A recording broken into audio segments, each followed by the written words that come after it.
नमस्कार मैत्रिणींनो, आता रोज उठून रांगोळी काढायची धावपळ नाही बरं का. आजच्या धावपळीच्या आयुष्यात दररोज पारंपरिक रांगोळी काढणं हे अनेक वर्किंग महिलांसाठी कठीण होऊन बसलं आहे. पण त्याच वेळी घरात शुभतेचं आणि सौंदर्याचं वातावरण टिकवणं देखील तितकंच महत्त्वाचं आहे ना. यासाठीच चित्रशिला ह्यांची ग्रॅनाइट रांगोळी हा एक उत्तम पर्याय मला मिळाला. तर तुम्ही बघू शकता ग्रॅनाइटवरचे हे सुंदर आर्टवर्क. सकाळच्या घाईतही फक्त 2 मिनिटात रांगोळी ठेवून घर सुंदर करता येते. दररोज नवीन रांगोळी काढायचा त्रास न घेता घरात रंगत टिकवता येते.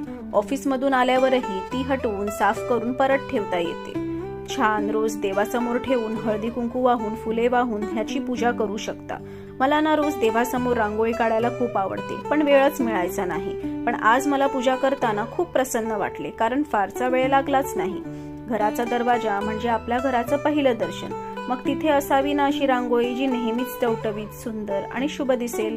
परंपरेनुसार सणासुदीच्या दिवशी उंबरट्याची पूजा केली जाते आणि त्या पूजेला उठाव देतात ह्या लक्ष्मी चरण पादुका फ्रॉम चित्रशिला आर्टवर्क. तुम्ही ही ग्रॅनाइट रांगोळी तुळशी वृंदावन जवळही ठेवू शकता. तर लवकरात लवकर चित्रशिला आर्टवर्कला कॉन्टॅक्ट करून तुमच्या घराची शोभा वाढवा व छान अशा डिझाईन्स बुक करा. ऑर्डर करण्यासाठी याची लिंक माझ्या डिस्क्रिप्शनमध्ये आहे. रील आवडली असेल ना तर नक्की लाईक आणि फॉलो करा.